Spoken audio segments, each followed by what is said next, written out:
That's right. Care Bear Stare. See, it's been a while since I had any Care Bear stuff. This was an original 1980s lunchbox. The thermos is missing. The grandkids got it. But I got this as a birthday present for Jess. So who's in it? Pillsbury Doughboy. What's he say, kids?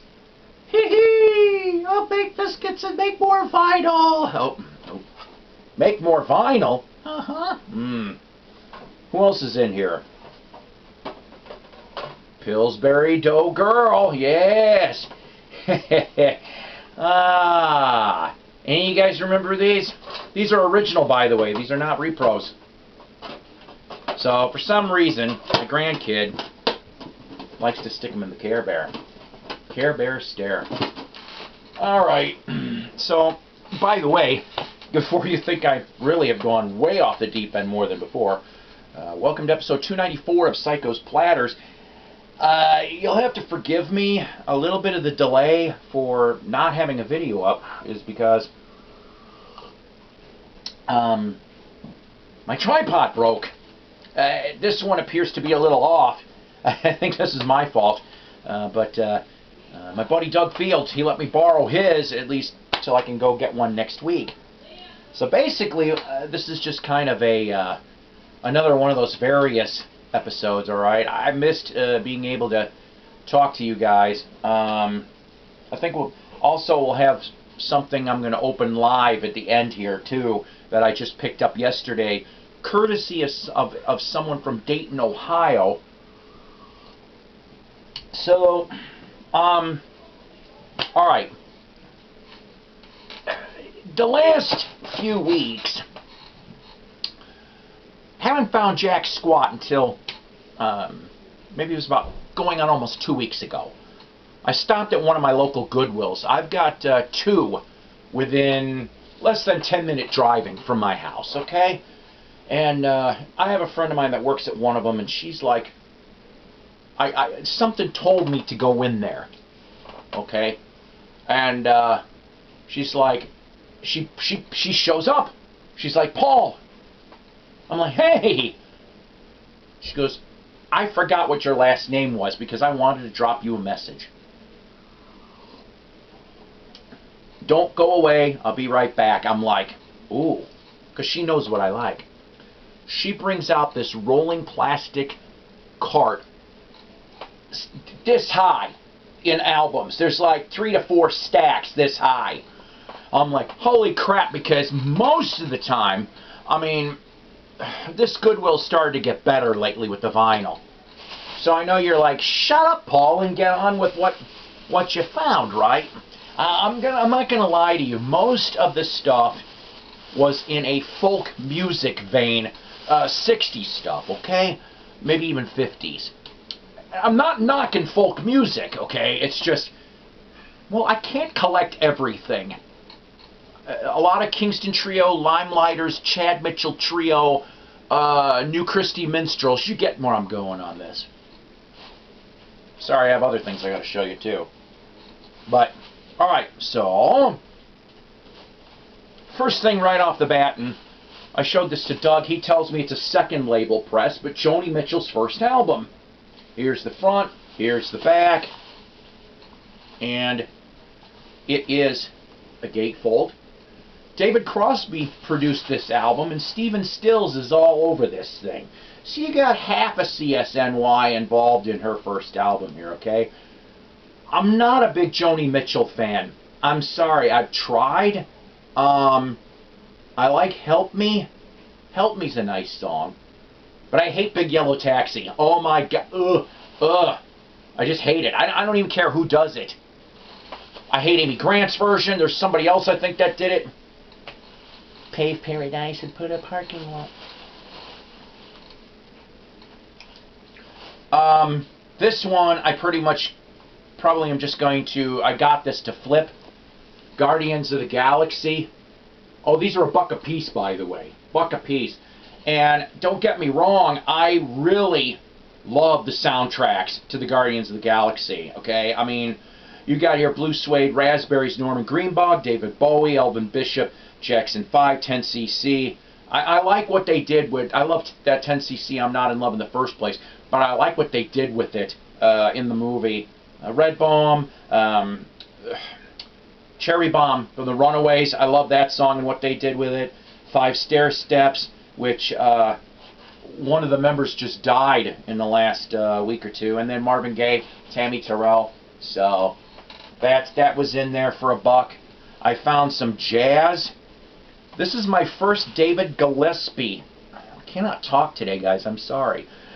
An electrifying evening with the Dizzy Gillespie Quintet, recorded live in concert with Leo Wright, Lalo Schifrin, Chuck Lampkin, and Bob Cunningham. Now, I asked Doug, why does Lalo Schifrin sound familiar? And it turns out, of course, that he did a lot of TV scores.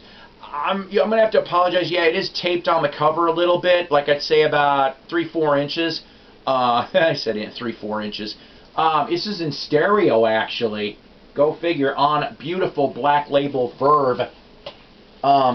This next one, you know, Doug got me sort of turned on to this. But, once again, Stan Getz, Getz a Go-Go with Gilberto. Remember the Getz and Gilberto? The Japanese import for 99 cents from 1982 that I found with the Japan. Oh, beautiful sounding album. I do have an original 64 too. But this one here, of course, the gatefold. Also in stereo, by the way. Lastly, even Doug went off and he's like, ooh. And as soon as I saw this, there was 2 reasons why I grabbed this. This is from 1958. Alan Freed and his rock and roll band, Rock Around the Block. Yes, Rock Around the Block. I know you can't see because of the plastic, but it is an original red coral, like a burgundy coral, okay?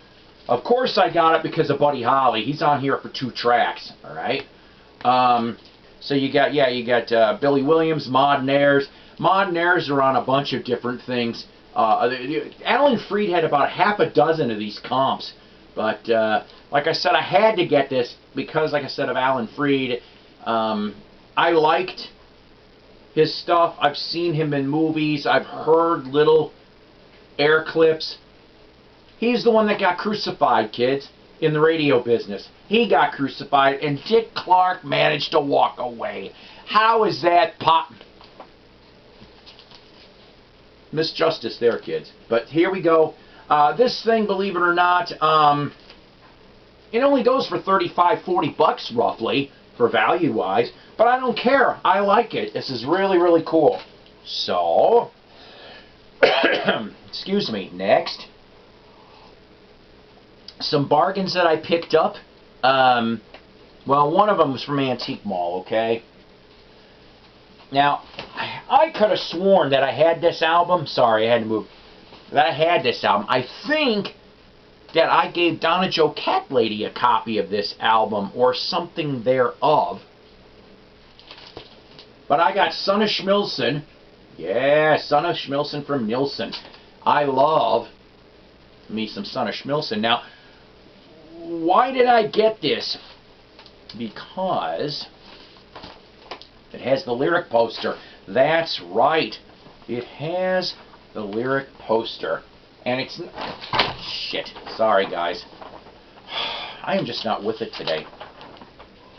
I gotta be careful with this. That's right. I just appreciate Nielsen. I do. I think he's underrated. And then, of course, there's Beetles. There's Beetles on here. Ringo is on 5 tracks as Richie Snare. That's right. And George Harrison's on here as Harry Georgeson, one of his typical aliases. Peter Frampton's on here. There's a ton of other people on this thing. And, you know, I would like to eventually see the movie for this. I think Apple Films put it out, but I've never seen it. But, so I think I paid $5. Not bad for $5, and the record is really minty, too. So, I get on these weird kicks, and I'm assuming a lot of you people in the VC do, too. There's certain bands, like, you know I'm a Monkees. That's always going to be it for me is Monkees. But lately, I've been on a Turtles kick, and I know you're probably sitting here going, Turtles? Some of you maybe are, some of you aren't, okay? But when I heard this song, and it's really, really goofy, go on YouTube here and go look up Turtles on Mike Douglas Show 1969. Alright? I think they played Eleanor was the first song, but the second song is what hooked me to get this album. And I knew in my memory banks that the local record store had a copy of this sucker. From 1969, Turtle Soup, that's right. Here's the front, here's the back. It is the 5th album from the Turtles. Technically, their last studio album, alright? It's textured. The cover is textured. I can't describe that very much. The record is super duper minty. Oh my god, is it nice. This whole album is produced by Ray Davies. That's right, Ray Davies of the Kinks produced Turtles. And if you listen to this album, you are going to hear the influences all over the place. Now, Mark Volman, Howard Kalin, they both were like looking at producers at the time. The first one on their want list was George Martin. They were floored with Sgt. Pepper when they went to listen to it at Graham Nash's house. Graham Nash had an acetate. And it's like they fell in love. You know, they were Beatles fans to begin with, but they loved the production. They couldn't get George Martin, unfortunately, very, very not available. Roy, I hope I'm pronouncing this right, Roy Halley, I've seen his production credits on several different 60s album covers. They tried going for him. They couldn't find him. He was busy too. And so they were like, they almost said in unison, Ray Davies, because they heard before this Village Preservation Society. They all love that album. They're like, that's who we want. And Ray Davies did this album justice. The song that was played on that Mike Douglas show, House on the Hill. Go listen to that. The other one, of course, which is You Don't Have to Walk in the Rain, that ended up being a single. But that only made it to 51 on the charts. Missed top 40, I'll tell you. This is a really good album, guys. Actually, all the Turtles stuff is really, really good. They play, you know, all the band plays their instruments, and it's really cool. They come up with some very trippy sounds. So Turtle Soup, I think I paid like, I don't know, $11, $12 for this thing. But I love it. So, next. The guy that's coming to take over this house, I don't know how many more broadcasts. Right now, at this very moment, I think I'm looking at hopefully being here till around the 1st of October. Hopefully, but we're still looking. So, he's moving stuff around. And it used to be my apartment. He found a little bag of 45s. Even I forgot about these. So, I'll show you this really quick, and then I'm going to show you the last two things. So, mid-60s stuff, early to mid-60s. Yellow Label promo, MGM, 1966, The Willows, Hurtin' All Over, and My Kind of Guy. Actually, both of these songs have been known to be in certain northern soul circles, okay? It was a girl group, a trio out of Toronto, who originally, going back to like 62, 63, there was a music show up there. Guess who the host was? Yep, A young Alex Trebek. That's right. So these guys worked with Alex Trebek at one point or another. Not to sing, but, you know, get that. Let's see. Tolly, it's not in the best of shape, but I actually listened to this and dug it. Gotta Find My Baby and Something Got a Hold of Me by Don and Aileen Cole. Other than the Beatles, there was only, if I remember correctly, around 20 Tolly 45s that got released. It's actually kind of a cooker. It's a really neat little rocker. I'm really happy about that. This one here, Doo-Wop, The Bells of St. Mary on Lynn Taylor and the Peachettes on Clock, along with Sweet Little Girl. Really cool stuff. I want to say this is 63-64 on Clock. Some really nice sounds. This one here, kind of a mystery.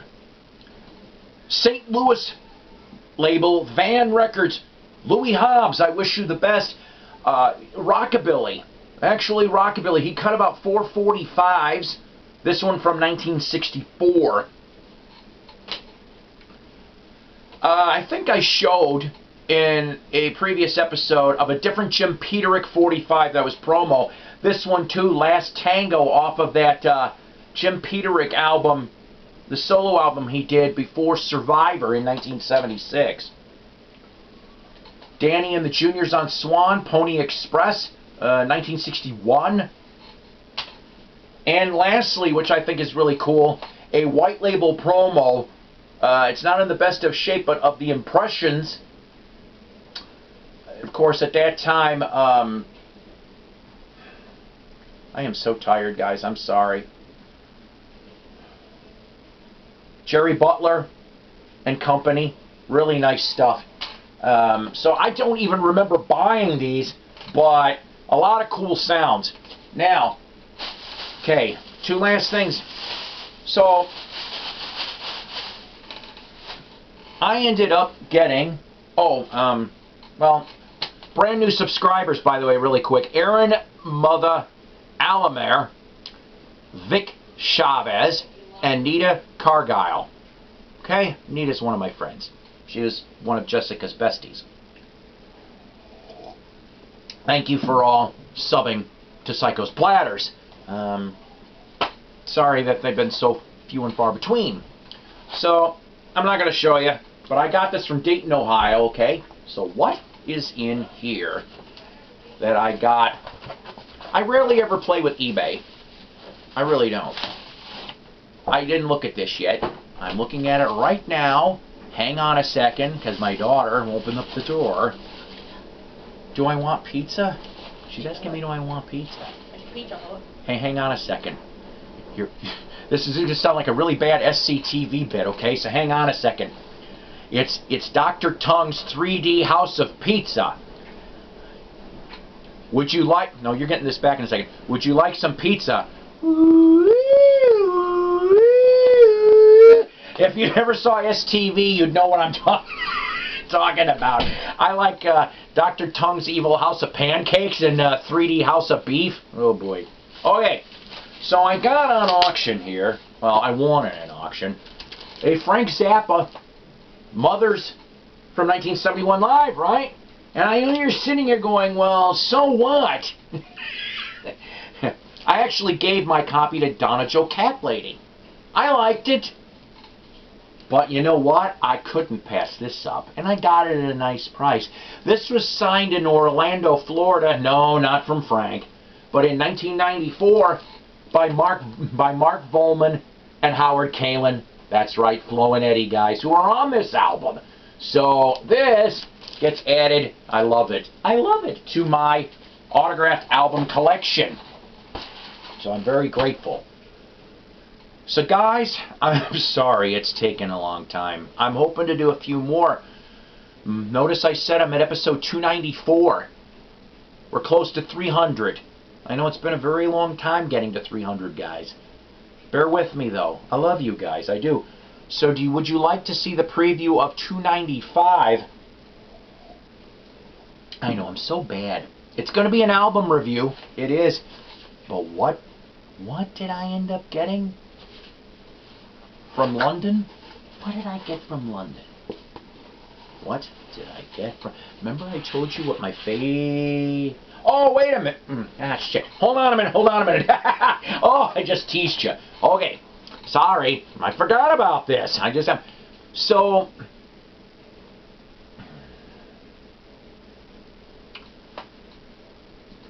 This is going to be a thread.